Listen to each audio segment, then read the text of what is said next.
Welcome to Real Life 101. I'm Jillian and I'm happy you joined us.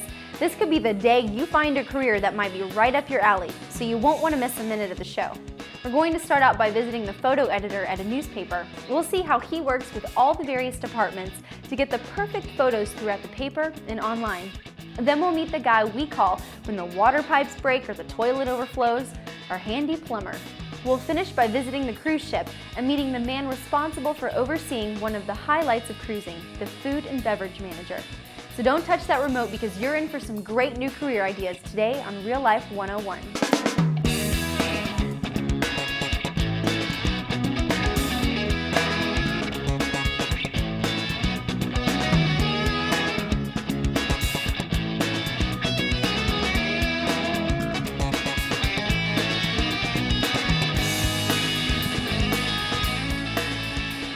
We're the hosts of Real Life 101.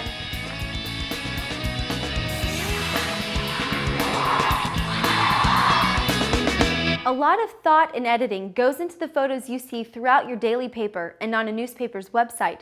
If you have an eye for photography and can work under time pressure, listen up because our next career might be worth your consideration. Carly met up with Tom Burton, a photo editor at the Orlando Sentinel.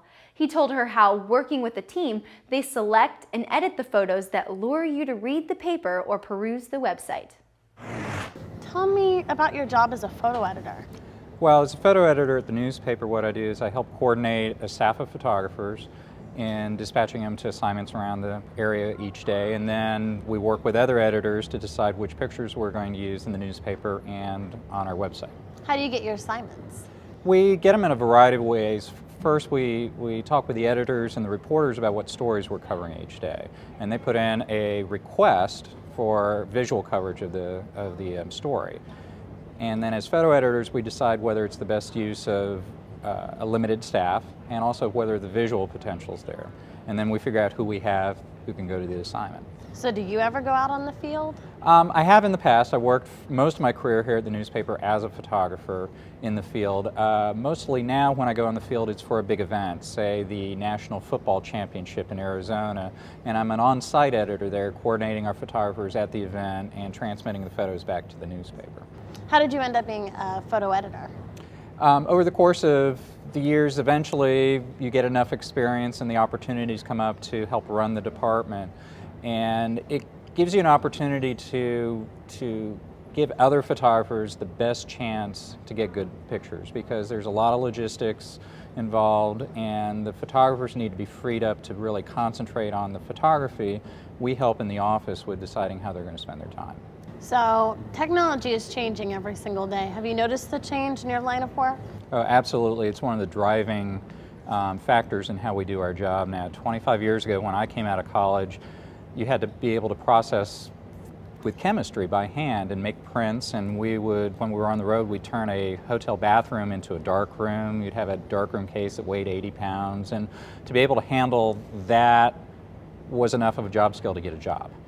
But about the turn of the century, about 2000, our staff went digital, abandoned film altogether, and it's really changed a lot how we work. It makes us much more mobile. It also means that we can produce more photos quicker than we did in the past. A football game, for instance, in years past you would send maybe 4 pictures, 1 color and 3 black and white. It took that long to process them now. Now when we go to a football game, it's not unusual for us to send 20 pictures from one photographer. National championship game, I think we sent 75, 80 photos from one game. And it seems like a lot, and the newspaper itself doesn't print that many pictures, but the online capabilities we have with the internet allows us to put up galleries of virtually everything.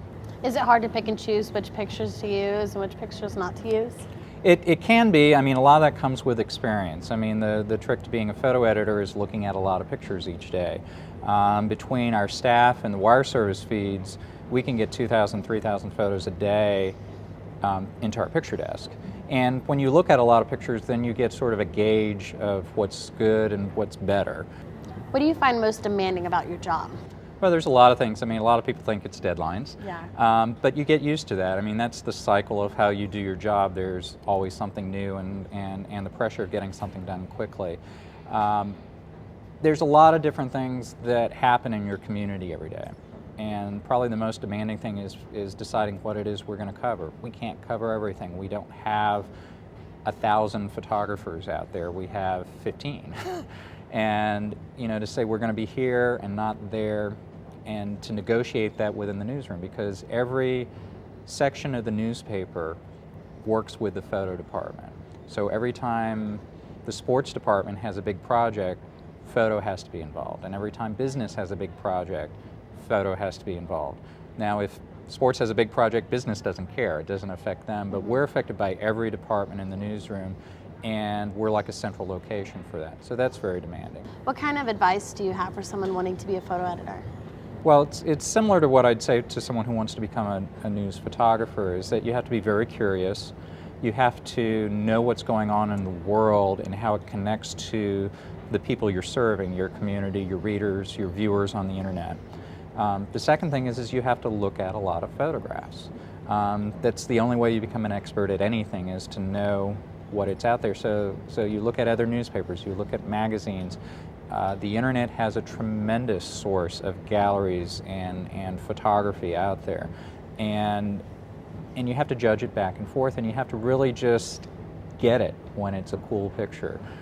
It can be really boring looking at a whole bunch of pictures if you're not excited when you find the really great picture. Well, thank you, Tom. I really appreciate it. Thank you for your time. Thank you.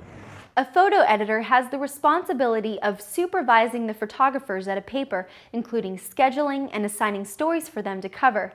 They are usually part of a team that works to edit the photos and see how they best fit in with the story and everything else in the paper. Photo editors work with all the departments of the paper, whether it's sports, fashion, or hard news. They must be able to lead and direct the other photographers and work under deadlines without getting frazzled. As with other jobs in the newspaper industry, interning is a great way to break into this field.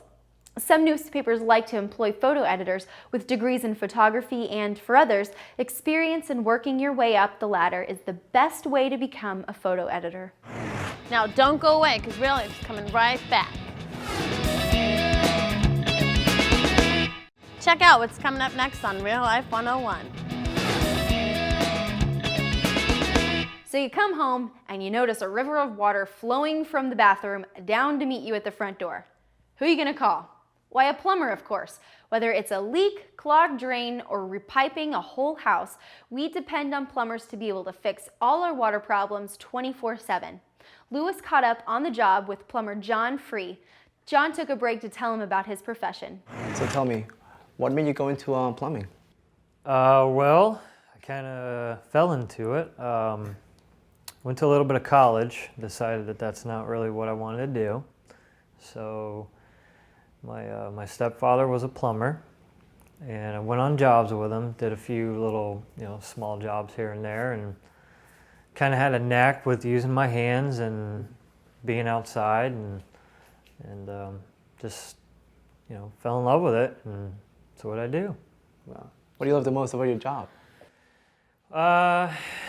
Meeting new people, working with my hands, doing something different every day. Did you go to school? The way I did it was like I said, I worked with my stepdad, and I did kind of on-the-job training. I'm currently in a program now after 9 years. So the way I did it was I did more of a, learning how the construction stuff worked and doing a lot of hands-on. And then now I'm going and I'm learning a lot of the building codes, a lot of the technical end of the field. Yeah. And I'm going to get my license in a month. Oh, okay. So do you need a license to work? You don't need a license to work. You need a contractor's license to own your own business. Oh, okay. So do you want to own your own business? Actually, I'm going to take over my stepdad's business. I kind of have an easier way than most. Mm-hmm. He's already, had an established business for 30 years, Oh, wow. so I'll take his over and Pass the grow with it, and passing the torch. So, but yeah, it's what I want to do forever. So, Good, good. yeah. Tell me about your work hours. Do you work every day from 8 to 9, or how does that work? Usually Monday through Friday. Sometimes I work on Saturdays. Depends on how busy we are. And a lot of people have day jobs where they can only have Saturday schedule. Sometimes I work on Saturdays. Mostly it's just 8 to 4 or 5 o'clock in the evening, but there have been times where I've worked 60 to 65 hours in a week. So it depends. I mean, my average week is 40 to 45 hours, 8 to 4, 4:30.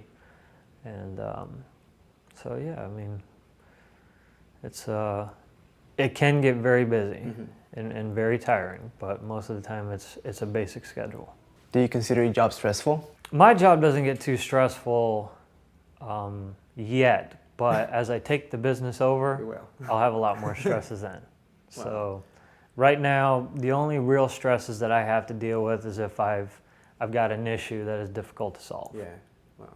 But again, on the other hand, to me, that's the fun of it. Yeah. Do you have any advice for anyone interested in becoming a plumber?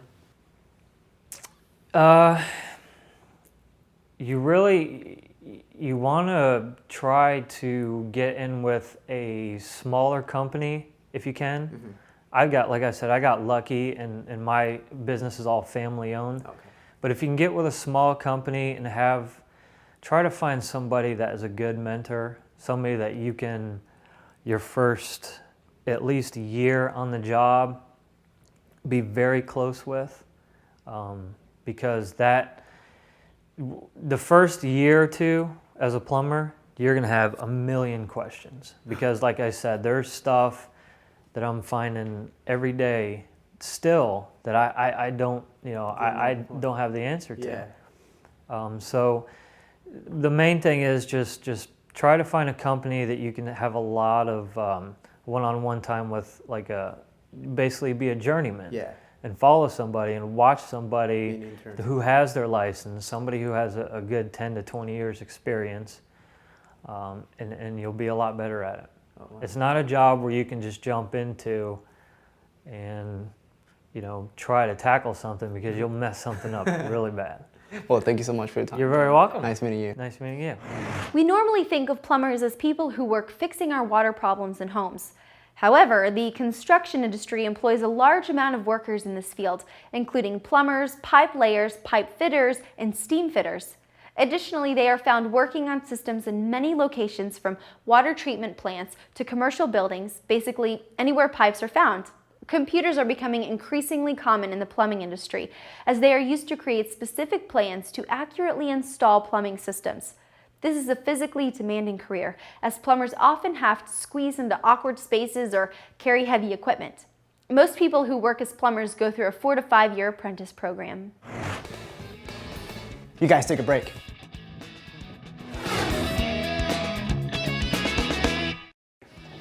Guess what? We're back with more Real Life 101. When I think of cruising, I think of exotic locations, great entertainment, and food, and more food. Cruises tempt us with everything from midnight buffets to 5-course gourmet meals to ice cream and coffee bars, just to name a few. Carly talked to Anthony DeFelips, who manages the whole food and beverage operation on a Royal Caribbean cruise ship. With this huge responsibility of feeding a few thousand passengers round the clock, I wonder when Anthony finds time to sleep. What kind of responsibilities do you have as to being a food and beverage manager here on a cruise line? The food and beverage department comprises the largest piece of the vacation experience as far as a cruise goes. So certainly on a ship this size, which handles 2,700 guests and over 860 crew members, we serve an average of 14,364 meals per day. That's a lot of food. It's a lot of food. In addition to the 350 employees that are involved in food and beverage, I have 13 direct reports. It includes the provisioning of the ship, as well as the overall value of the ship, and as well as maintaining the costs while exceeding guest satisfaction targets as well. Wow, how did you get into this field? Well, this marks my 20th year in the hospitality industry. I've done a little bit of everything. I actually went to school in Europe, came up through the apprentice program, if you will, worked basically every position in the kitchen you possibly could, and then eventually went into the management side. So opened hotels for large hotel chains for many years, then went into private restaurants, nightclubs, and the like. And about 7 years ago, I was recruited by Royal Caribbean, and I haven't looked back since. And what is a typical day for you? Like, what time do you get up? What time do you go to bed? My day starts around 5 in the morning, and then it ends somewhere around 11 o'clock or midnight. Wow. It sounds like a lot, but if you time manage yourself, it's no worse than having your own business. You kind of have to plan effectively your time, so you have your time of rest and you have your time that you work. What do you find most rewarding about your work? Well, in the cruise, the cruise industry as a whole, we have a unique opportunity to, I think, fulfill people's dreams, if you will, because everybody has an idea of what a cruise should be like, and everybody has that fantasy in their mind. The biggest satisfaction you get out of the position that I'm in is we actually get to make the dreams come true. And I don't really think of another career that would offer you the same satisfaction. Can you explain to me the different dining options on a cruise ship? Well, this is where cruise tastes have really evolved over the last few years, and we've become more mainstream restaurant hotel types. That is to say, there's a myriad of different opportunities available to a cruise guest. For example, we have specialty restaurants such as our Portofino and Chops restaurants. This Chops is a steakhouse concept, Portofino being a high-end Italian type concept. Of course, we have the Windjammer Cafe, which is a buffet style restaurant, but in the evening it takes on a casual dining aspect. That is to say that the buffet foods are not so routine buffet, more upscale, more intimate dining. Again, you have the tastes have evolved as time has evolved, and people have really changed dramatically the type of cruise guests that we've had over the years. What kind of experience would you need in order to work in a field of food and beverage? Well, there's a couple of basic principles that we'd like to say you have to have, the gotta-haves before you enter the industry. The first one is the right attitude, the willingness to learn, and the ability, common sense if you will, the ability to do a good job. Everything else, for the most part, can be taught. I can teach somebody to be a waiter. I can teach most of the aspects of culinary. In this day and age in the hospitality industry, with so many restaurants and hotels around the world that are opening, our labor base needs to grow, and we need to grow the people that are working for us as a company. So we've started a culinary training program within Royal Caribbean that actually starts somebody from just basically knife handling skills all the way up to being a sous chef. Wow. And we have several success stories along the way. All our chefs are American Culinary Federation certified chefs. That is to say that they've taken the accreditation by the American Culinary Federation saying that they are certified executive chefs. All our sous chefs will undergo the same accreditation. It does nothing more than it gives merit to the work that we're doing on board and the fact that we have an interest in everybody's career from a culinary perspective and then all the way through. Even the most basic of waiter or assistant waiter can eventually end up being, in my position or certainly higher, can end up being the hotel director or even a vice president. Are food and beverage employees in demand? Is it competitive? It's as in demand as what the market will bear. And that is to say, look at your average guest these days who goes on vacation. Everyone goes on vacation. Food and beverage employees are becoming more and more in demand, and really the labor pool for it is becoming smaller and smaller. So if you think about it that way, the hospitality market has endless opportunities. And the nice part is, if you're an employee, you can pick and choose which opportunities really present the best choices for you. Whereas this is no longer an industry which has endless resources to pull from. We need our people, and we need our people to stay. On a 3-day cruise, about how many gallons of water do you use? Well, we go through roughly 350 metric tons, which would be roughly 336,000 gallons of water on a given 3-day cruise. That's a lot. That is a lot of water. Well, thank you so much, Anthony. I pleasure. really appreciate it. Absolutely. The food and beverage manager on a ship has an awesome task of meeting, or better yet, exceeding passengers' dining expectations with food that is appealing and meets quality standards. He or she must calculate and coordinate the ordering of the right amount of food and drinks needed for each cruise and do it cost efficiently. The manager must also oversee a large staff of food and beverage employees. The hours can be very long, but the benefits of traveling the world are endless. Attending culinary school is usually the norm for a person in this position. A food and beverage manager must have extensive experience in the field. If you are interested in pursuing this career, start by getting a job in the food and beverage department on a ship. I'm going to have one of those 5-course meals while you guys have a break. Hey guys, glad you're back. Well guys, that wraps up today's show. Make sure you tune in next week to Real Life 101 when we present you with 3 more awesome career options. We'll talk with an audiologist and see the computer-age tools she uses to diagnose and treat ear problems and hearing defects. We'll also meet with a dance captain for Royal Caribbean Cruise Lines and find out all about the fun that she has in her job supervising the cast of dancers on the ship. Then we have an appointment to visit a dental hygienist. Don't worry, it won't hurt one bit. So I'll see you next week for another exciting episode of Real Life 101. For now, you're excused to go figure it out. What do you want to do with your life?